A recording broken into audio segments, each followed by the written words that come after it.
A lot of people have been complaining lately about the rating system in Frostborn because a stronger family could clean out every chest you have. And while Kefir does need to make some tweaks to their matchmaking system, the bigger problem is that most people are playing the game wrong. So today I am going to teach you 10 ways to protect your stuff. The first and best way to protect your stuff is to defend your base. Unless you are doing Odin's, there is only 1 hour that your base can be raided, and you can choose the time. So make sure to choose a time that everyone is on. Defenders have a huge advantage in this game. For example, yesterday my team and I were fighting the last boss in Odin's when our crow's nest told us that we were getting raided. We have a strong base, so we ignored it for a while, but after several notifications, I went back to check it out. Turns out it was a family that had some of my subscribers, so they were targeting my base specifically. All of them had purple gear, and they had gotten dangerously close to my cache. Now, most of these chests were empty, but I'll talk about that a little later on. Regardless, I found myself needing to defend my base without my PvP gear against an entire family equipped with their PvP gear. Luckily, I had a poison bow, so I popped out, shot one shot, and then went right back in to let the poison damage run its course, doing over 70 damage. I then continued to do this over and over again, making that family use a lot of their health potions. I also used my spells, which you can use through walls. I didn't have great PvP spells equipped, but I still kept the team on their toes. If you want to know what the best PvP spells are, make sure to check out my video on spells. After about a minute of this, the team started to catch on that I was just buying time for my teammates to return from Odin's so that we could kill them. So they started to retreat to the edge. This gave me a chance to switch to my PvP gear, but when following them, I still made sure to stay in closed off areas. This prevented them from attacking me, but more importantly, it kept them from knowing where I was so that I could keep popping out in places they weren't expecting. And then after my family got back from Odin's, they decided they wanted to run away, so I ran out to stop them. If they were smart, they would have just popped a heal potion and waited the last few seconds to get out of there. But two of them tried to kill me one last time, which ended up costing them their lives and giving us their purple gear. So you can see by this example that the defender has a huge advantage. But honestly, I didn't even use all the advantages that I had. For example, if I had equipped all my best stuff, then at this moment when they split up and had no clue I was next to them, I could have used all my potions when I was still in the safety of my house and then ran out, stunned this guy with a hammer, and killed him before his teammates even got to me. Then when his teammates started to revive him, I could have used more potions and did it again from another place of my base, ultimately allowing me to kill all three of these guys by myself. Also, if one of them had tried to follow me through a door in my base, that would have trapped them, allowing me to come back in and kill them before they could break out. So all this to say, the defender has a huge advantage because they can use their base to go invisible and fight only when it is good for them to fight. That being said, I know many of you haven't done Odin's yet, so you don't have all this high level gear or even a poison bow, so I am going to show you 9 other ways to protect your stuff. The second way is to make peace with other families from your totem. This is not the best way because a family can just use peace to be able to scout out the wall structure of your base and then declare war on you after they have gotten the intel they need. So basically, declaring peace is not much more than a verbal agreement. That being said, most families will stick to this verbal agreement, especially if you have multiple positive encounters with them. So to ensure the peace, I would first recommend chatting with them in the neighbors chat and offering some kind of alliance, so that if one of the other neighbors attacks you or them, that you will come to each other's aid in defending your base. And then after that, I would recommend trading with them at your trading post. All families farm a little bit differently, which will make it to where some families have more things that other families don't. Trading these items is not only a win-win for both families, but it will create a friendship that strengthens your peace relationship. The third way to protect your stuff is to use it. This might seem too simple, but the concept is profoundly different than how a lot of you are playing the game. Many of you go farm for resources based on what zone you feel like farming at the time, and then when you feel like crafting something, you look for the resources out of the abundance of what you have. But this is the mentality of someone who is a hoarder, and it leads to a lot of wasted time. Rather, I would posit that you should decide what your next step is in the game, and then go farm for the resources that you need to get to your next step. Then when you get those resources, build that into an item. Once you build that item, it can never be stolen from you. They can knock down some of your walls, but it costs them a lot more resources to knock down your walls than it costs you to build them, and they will never be able to take your workbenches, which is the real key to advancing in the game. So for example, if you build the workbench, those 6 maple planks and 2 copper bars can never be stolen from you. This brings us to the 4th way to protect your stuff. People cannot steal things that are in your workbenches. So if you are feeling like you cannot protect your base, then as your hour approaches, make sure to not take anything out of your workbenches while putting the most valuable resources you can into those workbenches. Since you're not actually crafting anything, you don't have to put a certain order of items in the bench. For example, you can put up to 80 leather strips or 80 copper bars into one engineering table. Likewise, you can put 80 sealing wax, mushrooms, or primrose in your alchemist table. You can put iron, steel, or tin ingots in your workbench, or even maple in your campfire. And I could go on and on, but you get the point. You can put a ton of resources in places that no one can steal them. In fact, if you plan this out well, you can put up to 74 stacks of resources into your crafting benches. The only thing that you cannot put in your benches are weapon and armor, which brings us to the 5th and 6th ways to protect your stuff. After you've hidden all of your items in your workbenches, you can put 5 of your best items in your small stash, which cannot be stolen, and then equip everything else that you can and fill your backpack. Since you can't defend your base, stay offline, and then those items will be protected from theft as well. The 7th way to protect your stuff is to put out decoy chests. I would recommend building the max of 20 small chests and scattering them throughout your base. Opening each one of these chests costs your enemy 4 leather strips, which is really expensive. So though this may not stop a determined invader, it will make them pay. And if you're lucky, it will cost them enough lockpicks that they run out when they get to your chest with more valuable items. For more tips on building a base that is hard to raid, make sure to check out my video on how to design a base in Frostborn. All this being said, in order to get the PvP gear needed to defend your base, you have to do Odins. And Odins requires a lot of weapons, armor, and health to complete. So if you are in that awkward stage where you are strong enough to do Odins, but not strong enough to defend your base, then the 8th way to protect your stuff is to transfer everything you can't keep safe over to the outdoor area of Odins. You can't leave your stuff here because Odins resets every 48 hours when you get new neighbors, but you can store it here during the hour your base is not safe. Consequently, that hour when your base is unsafe is also the best time to do Odins because entering does not notify your neighbors that you are away from your base. The 9th and ultimate way to protect your stuff is to build massive chests because they have not introduced a lockpick in the game that can open these chests. Unfortunately, they just increased the cost of building massive chests, making it extremely expensive, but it can be done as a free-to-play player. If you do not know how to get varnish or steel plates, make sure to check out my video on the cheapest way to do the Sanctum of Odin. Finally, the 10th way to protect your stuff is to buy an orb of protection. I do not recommend this way because it would cost you close to $5 a day, and it doesn't work if you go to Odin's. But if it's a bad time to get raided and you have the money to do it, then this is an option for you as well. So those are the 10 ways to protect your stuff in Frostborn. Now some of you might be thinking, ugh, you're telling me that if I want to have more than 102 slots of stuff, I have to move all my stuff every single day? And the answer is yes, because right now you are weak and you can't defend yourself. After you play a little longer and get some decent gear, not even the best gear, just some decent gear, you will be able to use your defender's advantage to defeat any family, no matter how pay to win they are. In fact, you will be able to kill them and take the stuff they paid for as your own. Honestly, I think a lot of us have gotten so used to a single player game where everyone can hoard as much stuff as they want that we have forgotten that in multiplayer games, that is a luxury of the most powerful players. And even then, usually the underdog will eventually find a way to break in and get the raid of a lifetime. So instead of seeing all this as a hassle, I would argue that it is what makes the game more interesting. This is the challenge of Frostborn. It's not a simple game that requires no strategy to succeed. Frostborn requires you to play smart, particularly if you are free to play. And if you do play smart, and if you succeed, you will know that you earned it. So I want to encourage you guys to rise to that challenge. Do you think that when the real Vikings were getting pillaged, they said, hey, you've already taken 3 chests of my bone fasteners. You've gone too far.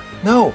Guys, we're playing a multiplayer game where the enemy is other players. If you want to hoard vast amounts of resources, then get powerful enough so that people can't take it from you. In the meantime, do whatever you can to keep the stuff you have so that you can get there faster. Well, that's it guys. Hope that helps. If you think of anything that I missed, please let me know in a comment below so that I can improve. I know the main videos you guys are wanting right now are my base building and Odin's videos, and they are coming, but they are also really really big videos, so it might take me a while. If you want to speed up that process, supporting me on Patreon does free me up more time to work on them, and my patrons get to make some specific requests. Alright guys, I'll see you next time.